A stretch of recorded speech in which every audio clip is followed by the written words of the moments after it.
جب جنگ ہوتی، جب غزوہ ہوتا، جب آپ کسی بھی لڑائی میں جو کہ اسلام کی طرف سے جو لوگ لڑتے، جس جنگ میں شرکت کرتے، آپ اس میں جو قائد بنتے، یعنی عسکری قائد، جنگوں میں ایز عسکری قائد بھی آپ نے شمولیت اختیار کی آپ کے بعد بھی، یعنی کہ نبی پاک صلی اللہ علیہ وآلہ وسلم کے دور میں بھی آپ نے غزوات میں شرکت کی، اور ان کے بعد بھی جتنی جنگیں ہوئیں ان میں آپ نے شرکت اختیار کی۔ آپ محدث بھی تھے، مفسر قرآن بھی تھے، مفتی بھی تھے، اور جو میں نے یہاں پر جنگوں کے نام لکھے ہوئے ہیں یہ وہ جنگیں ہیں، وہ غزوات ہیں جو آقا علیہ الصلوۃ والسلام کی زندگی میں آپ نے ان کے ساتھ مل کر جو دشمنان اسلام ہیں ان سے جنگیں کی تھیں۔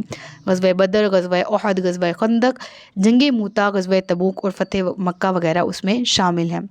اس کے علاوہ بات کر لیتے ہیں حضرت عبداللہ بن مسعود رضی اللہ تعالیٰ عنہ کی۔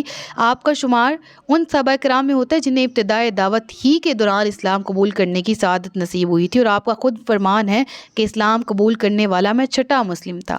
اسلام لانے کے بعد آپ ہمیشہ نبی پاک صلی اللہ علیہ وآلہ وسلم کے ساتھ رہے۔ قربت نبی کا یہ عالم تھا کہ نبی کریم صلی اللہ علیہ وآلہ وسلم کی مسواک اور نعلین مبارک تک اپنے پاس رکھا کرتے۔ چنانچہ قرآن کریم کی جتنے بھی مصلحتیں ہیں، جتنے بھی احکامات ہیں، جتنے بھی اسرار و رموز ہیں، اس میں آپ نے اس قدر کمانڈ حاصل کر لی تھی، اس قدر مہارت حاصل کر لی تھی کہ نبی پاک صلی اللہ علیہ وآلہ وسلم نے خود قرآن کی تفسیر اور اس سے جڑا کسی بھی قسم کا علم جو ہے وہ خود آپ نے ارشاد فرمایا کہ ابن مسعود سے سیکھا کرو، یعنی آپ نے بذات خود حکم دیا کہ قرآن اور قرآن سے جڑی ہر قسم کی تفسیر ابن مسعود سے سیکھا کرو۔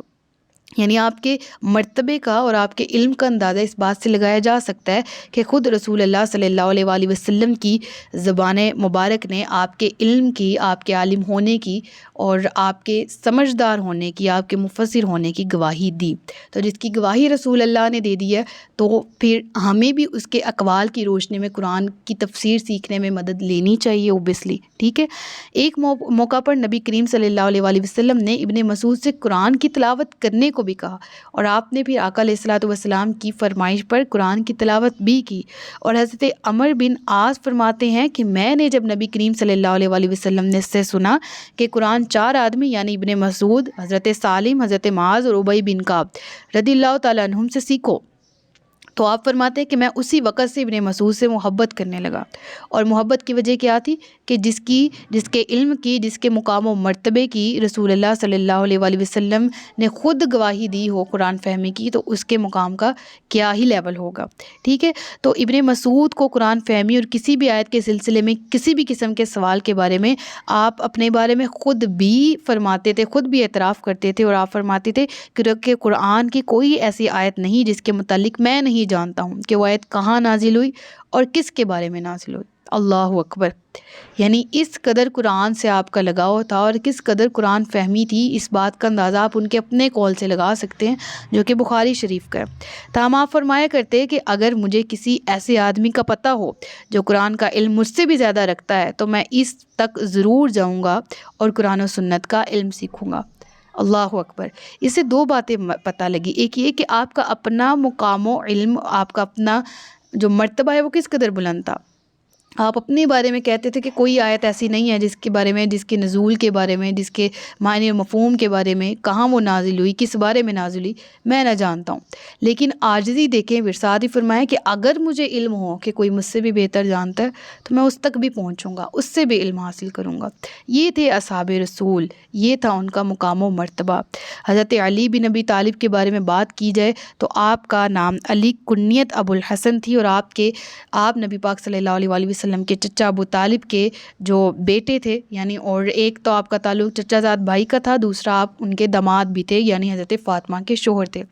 آپ خلفائے راشدین میں سے چہارم یعنی 4تھے نمبر پہ تھے، اور بنی ہاشم میں اولین خلیفہ تھے، یعنی جو بنی ہاشم سلسلہ چلتا آ رہا تھا ان میں پہلے خلیفہ تھے، ٹھیک ہے۔ اور آپ نوجوانوں میں سب سے پہلے مشرف با اسلام ہوئے، اور آپ علم و حکمت کے بہت بڑے پیکر تھے، اور آپ زور قوت، فصاحت و بلاغت اور خطابت میں مہارت حاصل رکھتے تھے۔ مشکل سے مشکل مسائل کے حل کے لیے صحابہ کرام آپ کے پاس آتے اور آپ سے رجوع کرتے تھے۔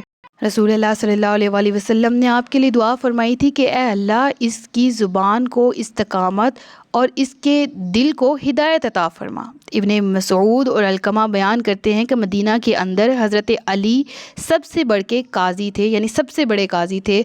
عطا سے پوچھا گیا کہ علی سے بڑھ کر کیا کوئی عالم تھے؟ تو انہوں نے فرمایا کہ اللہ کی قسم مجھے ان کے علاوہ کوئی نہیں دکھتا۔ سعید بن جبیر فرماتے ہیں کہ جب سیدنا علی سے کوئی بات ثابت ہو جاتی تو ہم دوسرے سے دوبارہ رجوع نہیں کرتے تھے، یعنی ایسا علم، ایسی بات جس کے لیے ہم علی کے پاس جاتے اور ان سے کوئی مسئلہ پوچھتے اور وہ بات حضرت علی جو فرما دیتے، جو ان کے قول سے ثابت ہو جاتی، تو پھر ہمیں کسی اور کے پاس جانے کی ضرورت نہیں پڑتی تھی۔ اللہ اکبر۔ تو کتنی پیاری بات ہے ان صحابہ کا ذکر کرنا، ان صحابہ سے محبت کرنا، ان کی زندگی کے بارے میں پڑھنا۔ مختصراً عرض کرتے ہیں حضرت ابی بن کعب کے بارے میں کہ آپ کاتب وحی بھی تھے، اور اس کے ساتھ ساتھ فاضل قرآن میں محمد بن عبداللہ کے صحابہ میں سے ایک ہیں۔ ابی بن کعب بیعت عقبہ ثانیہ میں موجود تھے، غزوہ بدر، دوسرے غزوات میں بھی شرکت کی۔ محمد بن عبداللہ صلی اللہ علیہ وسلم کی مشہور احادیث کے مطابق جن 4 قاریوں کا ذکر ہے، جو ہم نے پڑھا بھی ہے، ابھی پیچھے حدیث پڑھ کے آئے ہیں نا، جن 4 قاریوں، جن 4 قرآن کے ماہرین کا ذکر ہے، ان میں سے ایک نام حضرت ابی بن کعب کا بھی ہے۔ آپ مشہور و معروف کاتبین وحی میں سے ہیں۔ دربار رسالت میں کتابت کا شرف حاصل کرنے کی صراحت بہت سی کتابوں میں موجود ہے آپ کے، یعنی آپ کاتبین وحی ہیں، اس کا ریفرنس ہمیں بہت سی کتابوں سے ملتا ہے، ٹھیک ہے۔ اور ایک روایت میں ہے کہ سرکار دو عالم صلی اللہ علیہ وسلم کی خدمت میں بیٹھ کر مدینہ منورہ میں موجود وحی لکھنے والوں میں آپ سب سے پہلے ہیں، اور بہت سی حدیث کی کتابوں میں اس بارے میں ہمیں ملتا ہے کہ آپ کاتبین وحی میں سے ہیں۔ بعض روایت میں آتا ہے کہ حضرت علی اور حضرت عثمان وحی کی کتابت کرتے، اور اگر وہ اس وقت موجود نہ ہوتے تو حضرت ابی بن کعب اور زید بن ثابت رضی اللہ تعالی عنہ وحی کی کتابت فرماتے تھے۔ ساتھ ہی ساتھ آپ کی زندگی مبارک کے بارے میں پڑھے تو آپ کی زندگی کا ایک ایک لمحہ علم حاصل کرنے کے لیے وقف تھا۔ آپ سے بڑا کوئی اس وقت عالم موجود نہ تھا، اور قرآن سمجھنے اور حفظ و قراءت میں مہاجرین اور انصار دونوں میں ان کی جو فوقیت ہے وہ جانی مانی تھی۔ ایون نبی پاک صلی اللہ علیہ وسلم خود ان سے قرآن مجید پڑھوا کر سنا کرتے تھے۔ تو یہاں تک صحابہ کرام کا ذکر ہم نے پڑھا، اس میں ہم یہ بھی جان گئے کہ جتنے صحابہ کا ہم نے ذکر کیا ہے یہ بالکل ہم نے 2-4 کا کیا، ان سمیت بہت سے صحابہ کرام ایسے ہیں جو مفسرین ہیں، جن کے اقوال کی روشنی میں ہم قرآن کریم کی تفسیر سیکھنے میں، سمجھنے میں مدد حاصل کر سکتے ہیں۔ تو میرے ذہن میں ایک مصرع آ گیا کہ یہ شان ہے خدمت گاروں کی، سرکار کا عالم کیا ہوگا کہ انہوں نے آقا علیہ الصلوۃ والسلام سے تربیت حاصل کی اور ان کی زندگیاں بے مثال بن گئیں، تو جو تربیت کرنے والا ہے ان کی زندگی کا عالم کیا ہوگا۔ اور ہم الحمدللہ اس چیز پر اللہ کا شکر ادا کرتے ہیں کہ اللہ نے ہمیں اس پیارے محبوب صلی اللہ علیہ وسلم کی امت میں شامل فرمایا۔ تو یہاں تک ہم نے آج کا لیکچر مکمل کر لیا۔ جن صحابہ کرام کا ذکر کیا ہے ان سمیت دیگر بہت سے صحابہ کرام ایسے ہیں جو مفسرین ہیں، جن کے اقوال کی روشنی سے ہم قرآن کریم کو سمجھ سکتے ہیں، مدد حاصل کر سکتے ہیں، اور ان کے اقوال، فرمان اور ارشادات سے مدد لینے کا خود رسول اللہ صلی اللہ علیہ وسلم نے ہمیں حکم دیا۔ انشاءاللہ نیکسٹ لیکچر میں دوبارہ آپ کی خدمت میں حاضر ہوں گی۔ اپنا بہت سا خیال رکھیے گا، مجھے دعاؤں میں یاد رکھیے گا۔ تاجدار ختم نبوت زندہ باد، پاکستان ہمیشہ زندہ باد۔ السلام علیکم ورحمۃ اللہ وبرکاتہ۔